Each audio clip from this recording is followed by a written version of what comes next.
Hello दोस्तों, आपका अपना यूट्यूब चैनल मार्गदर्शन एसटीडी पावर पॉइंट में स्वागत है।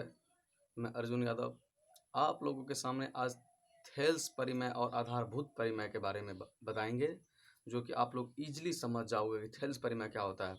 त्रिभुज में स्टूडेंट काफ़ी जड़े रहते हैं कि क्या होगा, कैसे पूछेगा, रटते हैं। आज मैं ऐसे ट्रिक्स बताऊंगा कुछ आपको रटने का कोई ज़रूरत नहीं है। अगर एग्ज़ाम में पूछ दिया जाएगा तो आप इजीली उसे बता देंगे। तो सबसे पहले चलते हैं थेल्स परिमेय क्या होता है, ये क्या कहता है। सबसे पहले कहते हैं कि आधारभूत परिमेय या थेल्स परिमेय। अगर पूछेगा आधारभूत परिमेय किसे कहते हैं या थेल्स परिमेय किसे कहते हैं, तो यदि किसी त्रिभुज के एक भुजा के समांतर, किसी त्रिभुज में कोई भी त्रिभुज हो उसमें एक भुजा के समांतर अन्य दो भुजाओं को भिन्न भिन्न बिंदुओं पर प्रतिच्छेद करने के लिए खींची गई रेखा अन्य दो भुजाओं को एक ही अनुपात में विभाजित करती है। अगर यदि बात करते हैं कि यदि किसी भी त्रिभुज में एक भुजा के समांतर अगर कोई रेखा खींचा जाएगा तो वो दूसरे अन्य दो भुजाओं को एक ही अनुपात में विभाजित करेगा। तो उसके लिए तो एक त्रिभुज बनाना पड़ेगा। मान लेते हैं ए बी और सी। ए बी सी एक त्रिभुज है जिसमें पी और एम, ये दोनों जो BC के समांतर खींचा गया है, ये P और E मतलब AB को ये P बिंदु जो काटा गया है एक ही अनुपात में, यानी AP बटा BP और AM बटा BC सिद्ध करना है। तो हम लिखेंगे गिवन, यानी दिया गया है, दिया है। जो आपके पास क्वेश्चन दिए रहेंगे उसको बनाएंगे। तो सबसे पहले दिया गया कि त्रिभुज ABC एक त्रिभुज है जिसमें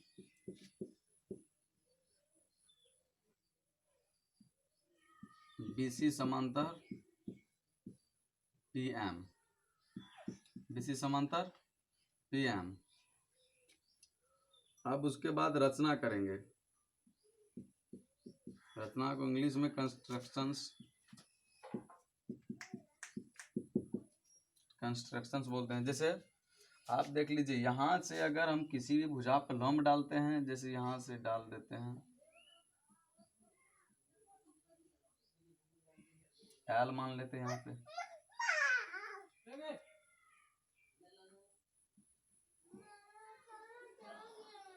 इसको N मान लेते हैं। ये दोनों भुजा पर लंब डाली गई है। उसके पास इसको मिला देते हैं, यहाँ से इसको मिला देते हैं। तो आप देख रहे हैं कि त्रिभुज ये B और N, ये N हुआ कि मतलब M और N जो क्या हुआ है, AB पे लंब डाला गया है, AB पे लंब डाला गया है। तो आप अब एक एक करके सभी त्रिभुज का क्षेत्रफल को अनुपात में बांटेंगे। आपको पता चलेगा, बस ये रचना है, कंस्ट्रक्शंस करना पड़ेगा। तो सबसे पहले आप देख लीजिए, उसके बाद टू प्रूव, यहाँ पे त्रिभुज, यहाँ पे हमको गिवन दिया, उसके बाद टू प्रूव, यानी हमको प्रूव्ड क्या करना है, प्रूव्ड करना है जब एक ही अनुपात में ये रेखा है, इसको यहाँ बिंदा ले लेंगे तो इसको जब बराबर भाग में बांटेगा, इसी को एक ही अनुपात कहते हैं। तो AP बटा PB बराबर AM बटा MC, ये प्रूव करना है। ये हमको प्रूव करना है कि मतलब AP बटा PM PB और AM बटा MC, ये प्रूव करना है। तो सबसे पहले चलते हैं, यहाँ तक लिख लिए हैं आप, तो मैं मिटा देता हूँ थोड़ा।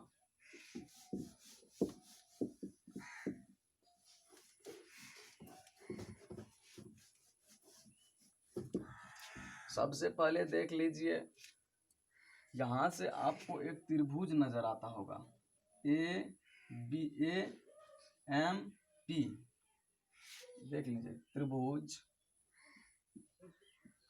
एरिया ऑफ त्रिभुज। ये AR लिखने के बाद एरिया त्रिभुज लिखते हैं, तो एरिया ऑफ त्रिभुज APM में APM का जब क्षेत्रफल निकालेंगे तो जब लंब है तो 1/2 गुना आधार, आधार जो होगा तो ये लिख सकते हैं AP या गुना ऊंचाई यानी M और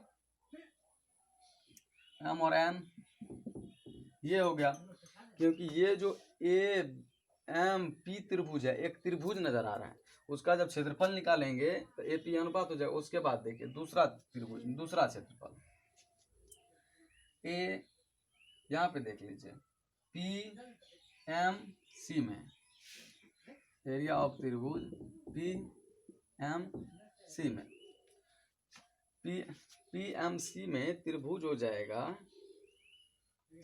AP, एरिया ऑफ त्रिभुज PB ले लेते हैं, एरिया PMC में, तो यहाँ PMC जो हो जाएगा तो इसमें भी हो जाएगा 1/2 गुना आधार, आधार PB गुना ऊंचाई, ऊंचाई MN हो जाएगा MN।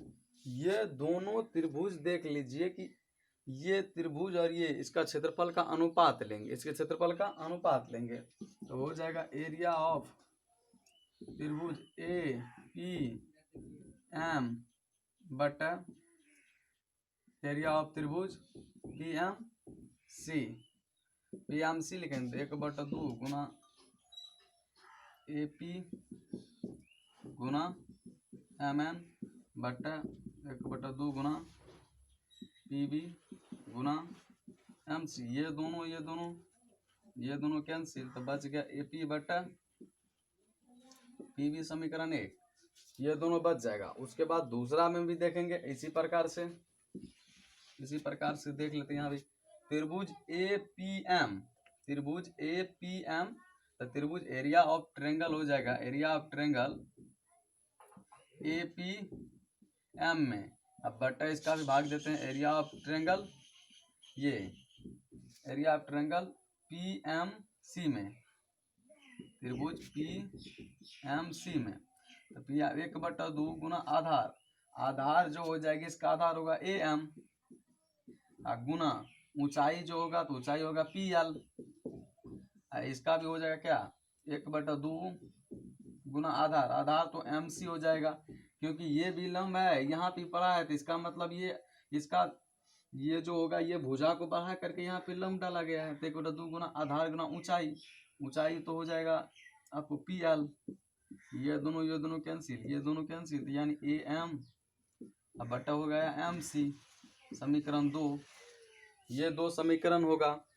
उसके बाद देखते हैं सबसे पहले अगर ये दोनों समीकरण है तो सबसे यह तभी संभव है, यह तभी संभव यानी एरिया ऑफ त्रिभुज PMC बराबर एरिया ऑफ त्रिभुज PMB। क्यों? यह दो समांतर भुजाएं के अंदर की दो त्रिभुज है जिसका क्षेत्रफल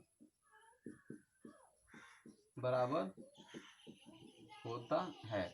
जब ये दोनों का त्रिभुज का क्षेत्रफल बराबर हो जाएगा, इसका मतलब हो गया समीकरण 1 और समीकरण 2 को जब मिलाएंगे तब APM देख लीजिए APM बटा PMC है, यहाँ पे PMB, यहाँ पे हो जाएगा PMB हो गया यहाँ पे, तो इसका मतलब PMB तो ये दोनों तो त्रिभुज बराबर है, इसका मतलब दोनों का एरिया बराबर हो जाएगा AM ये AP बटा PB बराबर AM बटा MC। प्रूव, यही प्रूव करना था। तो आप लोग इसको इजी से समझ गए होंगे क्योंकि ये त्रिभुज में ये पता होता है ना कि जब क्षेत्रफल निकालते हैं तो आधार और ऊंचाई पता होना चाहिए, आपको आसान से समझ आ जाएगा। क्योंकि यह दोनों त्रिभुज ये जब दो भुजा के समांतर जब दो भुजा समांतर हो तो उसके बीच में जब कोई त्रिभुज होता है ना, दोनों का क्षेत्रफल आपस में बराबर होते हैं। इसीलिए आप देखिए एरिया ऑफ त्रिभुज ए पी एम बटा P M B, area of त्रिभुज पी एम बी बटा पी एम सी, यानी ये त्रिभुज है ये त्रिभुज बराबर नहीं है, ये दोनों बराबर हो गया। इसका मतलब दोनों इधर राइट बराबर है तो लेफ्ट भी बराबर हो जाएगा। इसीलिए ये दोनों त्रिभुज जब आपस में बराबर हो जाएगा, इसका मतलब दोनों त्रिभुज के राइट भी बराबर हो जाएंगे। तो यही था त्रिभुज के थेल्स परिमेय या आधारभूत परिमेय। कल आप लोगों के सामने थेल्स का विलोम बताएंगे। अगर आप लोग को समझ आया और अच्छे से समझ गए तो आप सब्सक्राइब कीजिए और लाइक कीजिए और दोस्तों के पास शेयर कीजिए।